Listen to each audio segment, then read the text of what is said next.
جنات کی تبلیغ کا تذکرہ کیا ہے. ہوا یہ تھا کہ رسول اللہ صلی اللہ علیہ وسلم قرآن مجید کی تلاوت فرما رہے تھے تہجد میں. مسجد جن وہاں مکہ میں موجود بھی ہے. تو جنات کا ایک وفد وہاں سے گزرا. انہوں نے جب قرآن سنا تو بڑے حیران ہوئے. یہ تو بالکل ویسا کلام ہے جیسا موسیٰ علیہ السلام پر نازل ہوئی تھی تورات اور حضرت عیسیٰ پہ انجیل. یہ تو بالکل ویسا کلام ہے. یعنی ان کو اندازہ ہوا کہ یہ پیغمبر ہیں. وہ ہو سکتا ہے جن بھی پڑھے لکھے ہوں, یعنی اہل کتاب میں سے ہوں. تو وہ اچھا اس میں توحید کا بیان بھی تھا. تو وہ جنات جا کے اپنی قوم کو تبلیغ کرنے لگے. اچھا پھر ایک اور واقعہ یہ ہوا تھا کہ جنات جب آسمانوں پہ جاتے تو شہاب ثاقب کے ذریعے ان کا آسمانوں پہ داخلہ بند کر دیا گیا. تو یہ خبر بھی جنات میں پھیل گئی کہ پہلے ہم جاتے تھے کچھ نہیں ہوتا تھا, اب جانا روک دیا جا رہا ہے. یہ جو شہاب ثاقب ہوتے ہیں نا چنگاریاں, اس پہ سائنسدان اعتراض کرتے ہیں یہ تو ویسی رگڑ لگنے سے وہ یعنی ستاروں کے ایک ٹکڑے سیاروں کے ٹکڑے ٹوٹتے ہیں, رگڑ لگنے سے یہ ہوتا ہے. تو یہ کوئی اسلام کے منافی نہیں ہے. اللہ تعالیٰ کسی جن کو مار سکتے ہیں اس کے, فرشتے کسی جن کو مار سکتے ہیں اس کے ذریعے, رگڑ بھی لگے اور وہ جل بھی جائے اور جن بھی مر جائے. تو اس میں کون سا کوئی وہ ہمیں جن تھوڑی نظر آ رہا ہے, ہمیں تو وہ شہاب ثاقب جاتا ہوا نظر آ رہا ہے. اور یہ بھی ضروری نہیں ہے کہ جب بھی شہاب ثاقب ٹوٹے تو کوئی جن ہی مر رہا ہو, اس سے اتفاقی حادثہ بھی ہو سکتا ہے. یہ تو اسلام نے یہ نہیں کہا کہ جب بھی آسمان پہ آپ کو رگڑتا ہوا ستارے کا ٹکڑا نظر آئے گا تو وہ جن ہی ہے جس کے پیچھے جا رہا ہے. وہ بعض دفعہ ایسے ہوتا ہے کہ جنات کا تعاقب ہوتا ہے اس کے ذریعے. تو یہ نبی کے دور میں ہوا. اور اس کی دلیل یہ ہے کہ جب قرآن کی آیتیں نازل ہوئی نا کہ جنات نے کہا کہ ہم جب جاتے ہیں تو شہاب کیا ہے. بھائی یہ بھی کہہ سکتے تھے کہ ہمیں نہیں پتا کہ اللہ نے ان کے ساتھ خیر کا ارادہ کیا یا شر کا ارادہ کیا ہے. شر اور خیر دونوں کی نسبت کس کی طرف کرتے؟ اللہ کی طرف. کہ پتہ نہیں اللہ اب انسانوں سے اچھا چاہ رہا ہے یا کوئی عذاب آنے والا ہے یا کوئی کچھ اچھا ہونے والا ہے, ہمیں نہیں پتا لیکن کچھ ہونے والا ہے. نہیں آ رہی بات؟ ارے بھائی جنات کو جب یہ واقعہ ہوا نا, اوپر جانا بند ہو گیا آسمانوں پہ, تو جن آ کے آپس میں گول میں کانفرنس بلائی. انہوں نے بولا کہ بھائی کچھ کام عجیب سا ہو رہا ہے, کچھ ہو رہا ہے, یا تو کوئی بہت اچھا ہوگا یا کچھ برا ہو رہا ہے. یعنی کچھ نہ کچھ تو ابھی کائنات میں نیا ہوگا, اس زمین پہ کچھ نیا ہوگا. بمن فی الارض, اہل زمین کے ساتھ کچھ نیا ہونے والا ہے. اب یہ نہیں پتا کہ اچھا ہونے والا ہے یا برا. تو یا تو دونوں میں اللہ کا نام نہ لیتے, یہ کہتے ہمیں نہیں پتا اچھا ہونے والا ہے یا برا ہونے والا. یا اگر اللہ کی طرف نسبت کرنی تھی تو یہ کہتے ہیں ہمیں نہیں پتا کہ اللہ اچھا کرے گا یا اللہ ان کے ساتھ کیا کرے گا, برا کرے گا. بھائی جو بھی کرے گا اللہ ہی کرے گا نا. یا تو اللہ کی طرف منسوب کرو اچھائی کو بھی اور برائی کو بھی, کہ ہمیں نہیں پتا کہ اللہ نے جو آسمان میں پہرے لگا دیے ہیں تو اب اللہ کا ارادہ ہے کہ اہل زمین کے ساتھ کچھ بہت اچھا کرے گا یا اللہ ان کو سزا دے گا, کوئی برا ہوگا ان کے ساتھ. لیکن جنات کا انداز دیکھو, وہ کہہ رہے ہیں جب برائی کی بات آئی تو اللہ کا نام درمیان سے غائب کر دیا. اشر اریدا, اریدا جو میرے تفسیر کے لیکچر سن رہے ہیں نا اسپیچز چینل پہ, ان کو پتا ہے اریدا اکریما کی طرح ہے, پیسو وائس, ارادہ کیا گیا ہے. کس نے کیا یہ نہیں بتا رہے, کیا تو اللہ نہیں ہے. برائی کا ارادہ کیا گیا ہے زمین والوں کے ساتھ یا اللہ نے اچھائی کا ارادہ کیا ہے.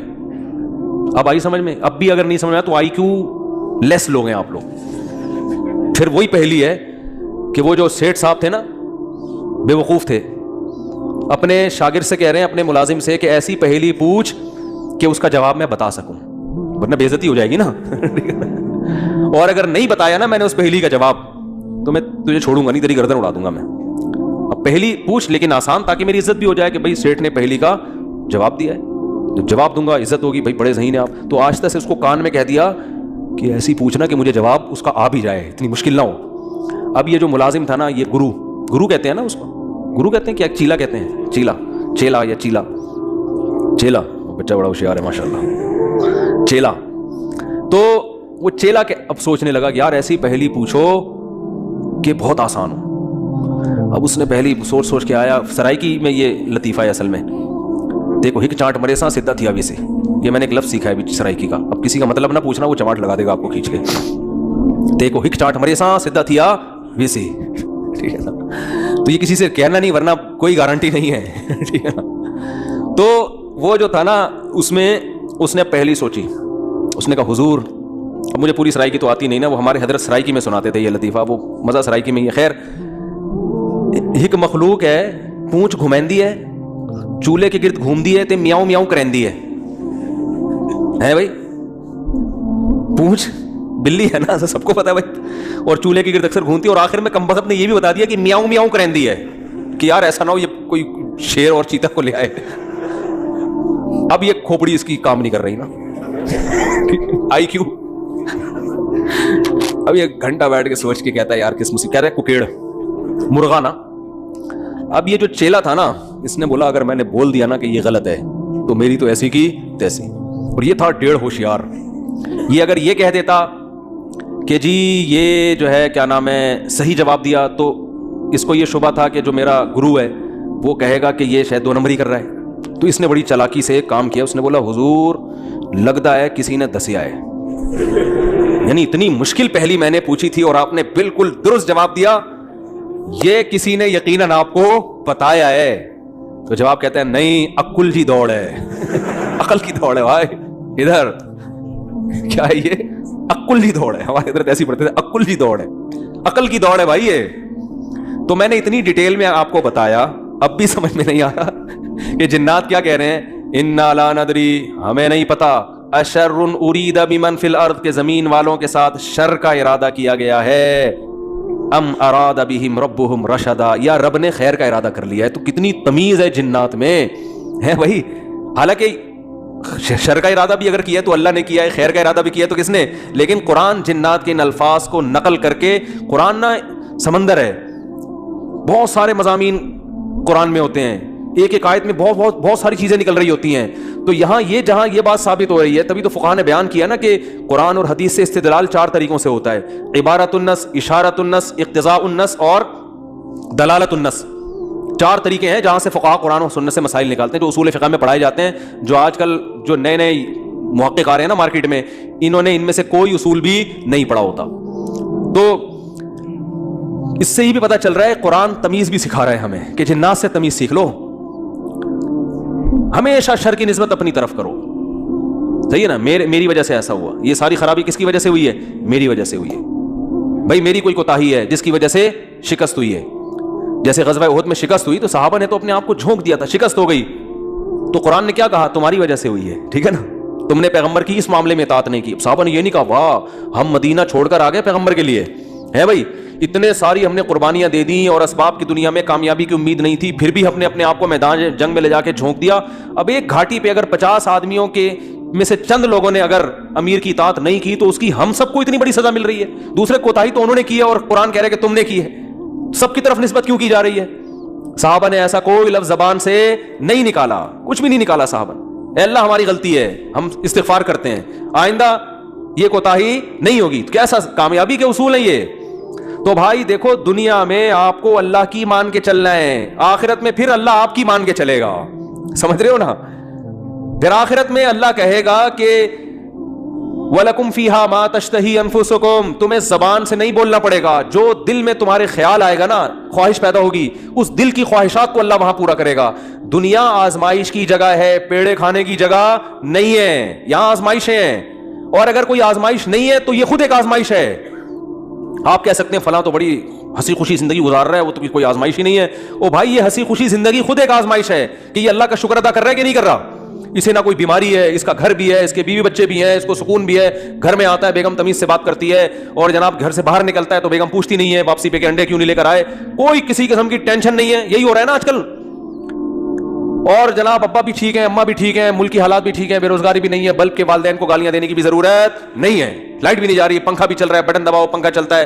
جیسے آسٹریلیا میں تو یہی ہوتا ہے, بٹن دباتے تھے پنکھا چل جاتا تھا. وہاں پہ میں حیران ہوتا تھا, یار ہم تو دیکھتے ہیں ٹرائی کر کے, چلا کہ نہیں چلا. ایسا ہی ہوتا ہے نا, چل گیا اے اللہ تیرا شکر ہے, نہیں چلا کوئی بات نہیں, لائٹ آنے والی ہے تھوڑی دیر میں آ جائے گی. جنریٹر چلاؤ, کھینچو پھر اس کو جا کے, کتنے تو چپک کے مر گئے جنریٹر سے بیچارے اس چکر میں. تو کوئی ٹینشن اگر نہیں ہے تو بھی بڑی ٹینشن ہے بھائی. کہیں اللہ ایسا تو نہیں ہے کہ کوئی بہت بڑی پکڑ آنے والی ہے, اللہ کی بہت بڑی پکڑ نہ آنے والی ہو, اس لیے ڈرنا ہے. تبھی کہتے ہیں نا الایمان بین الخوف والرجاء, خوف اور امید کے درمیان ہے ایمان. اللہ کی نعمتوں پہ خوش بھی ہونا ہے لیکن خوف کے ساتھ, اترانا نہیں ہے, خوف کے ساتھ. یار اللہ نے مجھے گاڑی بھی دے دی, گھر بھی دے دیا, بیوی بچے بھی دے دیے, روزگار بھی اچھا ہے, صحت بھی اچھی ہے, سب کچھ ہی مجھے مل گیا, تو کہیں یہ استدراج نہ ہو, اللہ کی طرف سے ڈھیل نہ ہو, کیونکہ فرعون کو بھی سب کچھ مل گیا تھا. صحابہ میں تو ایسا بھی ہوتا تھا جب ان کے سامنے اچھے مرغن کھانے آتے رونا شروع کر دیتے. کہیں ایسا تو نہیں ہے کہ ہم نے نبی کا جو ساتھ دیا تو اللہ تعالیٰ نے ہمیں ہمارے اعمال کا بدلہ کہیں دنیا میں ہی تو نہیں دے دیا, ایسا تو نہیں آخرت میں نہیں ملے گا, اس سے ڈر جاتے تھے وہ.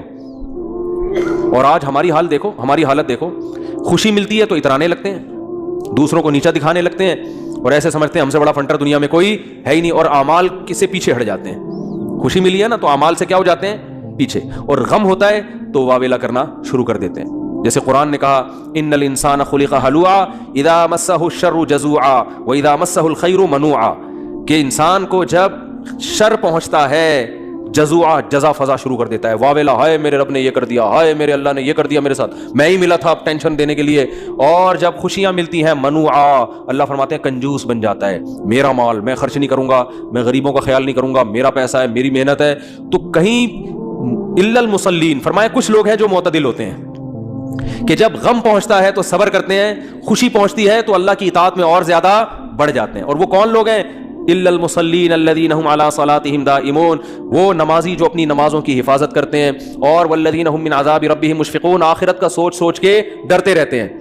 لفروجہم حافظون، اپنی شرمگاہوں کی حفاظت کرتے ہیں، الا علی ازواجہم او ما ملکت ایمانہم، سوائے اپنی بیویوں کے کسی اور کے پاس نہیں جاتے۔